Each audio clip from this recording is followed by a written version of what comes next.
Capsule 45, Éphésiens 4, verset 1. Je vous exhorte donc, moi, le prisonnier dans le Seigneur, à marcher d'une manière digne de la vocation qui vous a été adressée. Alors ici, on arrive à la partie pratique. On a eu 3 chapitres, 1 à 3, qui était la partie doctrinale. Et ici, on entre dans la partie pratique. Et Paul, en disant le mot « donc », je vous exhorte « donc ». Le mot « donc » fait référence à tout ce qui a été dit dans les 3 premiers chapitres en termes d'enseignement théorique ou doctrinal. Mais maintenant, c'est le temps de devenir non seulement des théoriciens, mais des praticiens et de mettre en pratique. C'est pour ça que le mot « donc » est là pour faire référence à ce qui vient d'être dit, puis nous préparer à ce qui va suivre. Et n'oublions pas que c'est un prisonnier qui a écrit ça, et en plus un prisonnier qui souffre. Parce qu'au chapitre 3, verset 13, Paul disait « Aussi, je vous demande de ne pas perdre courage à cause de mes souffrances pour vous.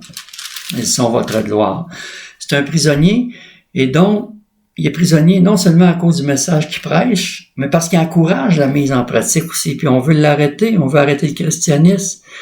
Et Paul est quelqu'un qui mérite d'être écouté parce qu'il parle pas à travers son chapeau, il dit pas n'importe quoi.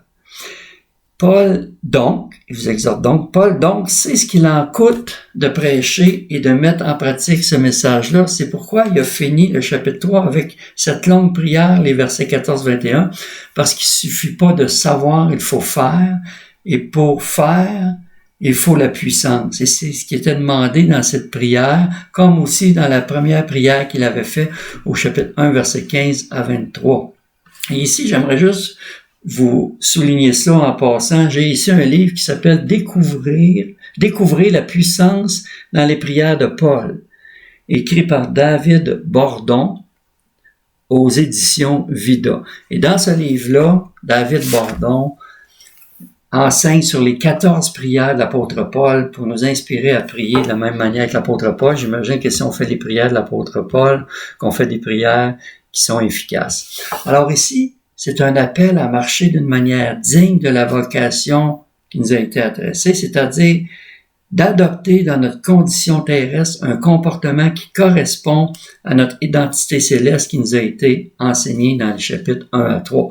On a un appel à vivre de façon conséquente à la lumière de notre identité en Christ et non plus selon ce que nous étions auparavant. Au chapitre 2, Paul avait commencé en disant « Pour vous, vous étiez morts par vos fautes et par vos péchés dans lesquels vous marchiez autrefois, selon le cours de ce monde. » Donc, il y a 2 manières de marcher. Paul dit, vous marchez plus même comme vous marchiez autrefois, mais maintenant, vous marchez d'une manière digne de la vocation qui vous a été adressée. Il y a 2 façons différentes de marcher. Au chapitre 4, même au verset 17, je vais prendre un petit peu d'avance juste pour le souligner, là, mais il va dire, « Voici donc ce que je dis, ce que j'atteste dans le Seigneur, c'est que vous ne devez plus marcher comme les païens qui marchent dans la vanité de leur intelligence. » Oui, il y a 2 manières de marcher. Une qui correspond à la manière digne de Dieu et une autre qui est selon le monde. Mais il y en a juste une qui va nous obtenir la faveur de Dieu. Et ça, c'est pas quelque chose qui est nouveau. Dans Genèse, au chapitre 6, vous allez reconnaître ça, mais il est dit au verset 8, « Mais Noé trouva grâce ou faveur aux yeux de l'Éternel. Noé était un homme juste et intègre dans son temps. Noé marchait avec Dieu. » Et ensuite, au verset 11 et 12, il est dit que la terre était corrompue devant Dieu. La terre était pleine de violence. Dieu regarda la terre et voici, elle était corrompue car toute chair avait corrompu sa voie sur la terre. Donc oui, la terre était corrompue, mais Noé marchait quand même avec Dieu. C'est la même chose autant que Paul. La terre était corrompue, c'est pour ça que Paul dit marchez plus comme les païens qui marchent selon la vanité de leur pensée, selon le train de ce monde.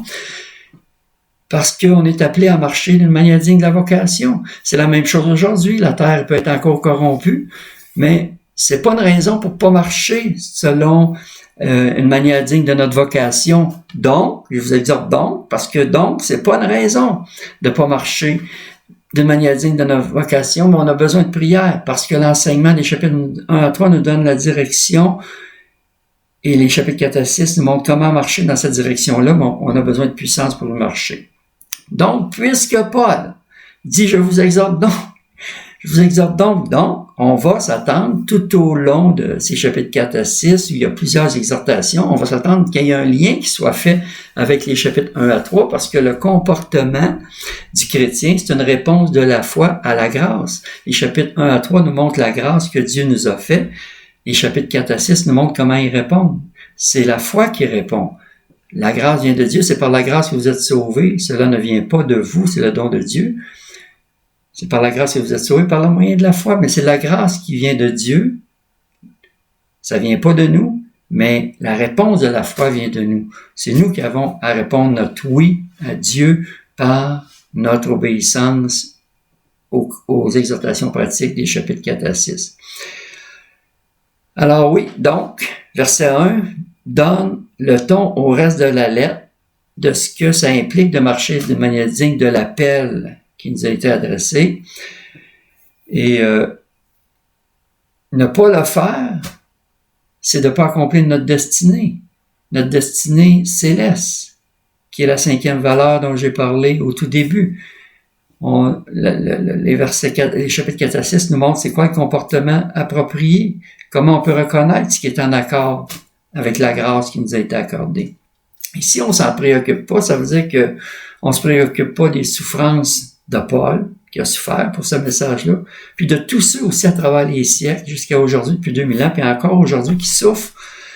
Ceux qui ont suivi d'autres capsules avant, j'ai parlé du livre de John Fox sur, ça s'appelle le livre des martyrs, écrit par John Fox au 16e siècle, mais qui a été poursuivi après par d'autres auteurs et jusqu'au début de l'an 2000, qui montrent des souffrances des chrétiens.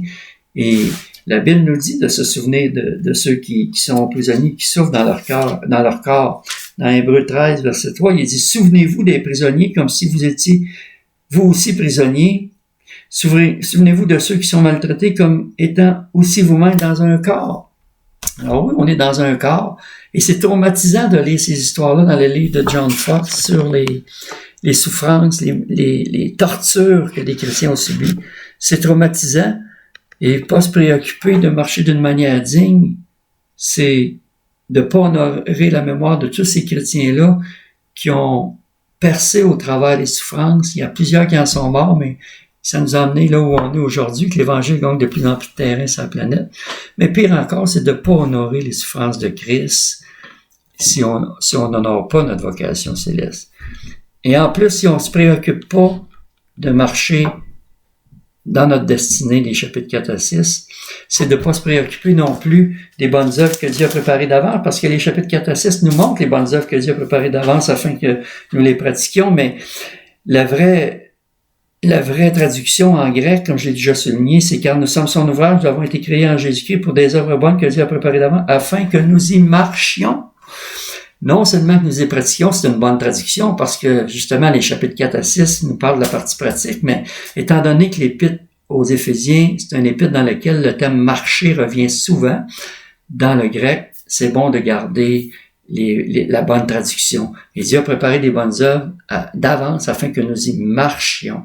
C'est ça notre prédestination. C'est des œuvres que Dieu a destinées d'avance pour qu'on les pratique. On est prédestiné à ces œuvres-là. Mais la prédestination, ça ne veut pas dire que ça va se faire automatique.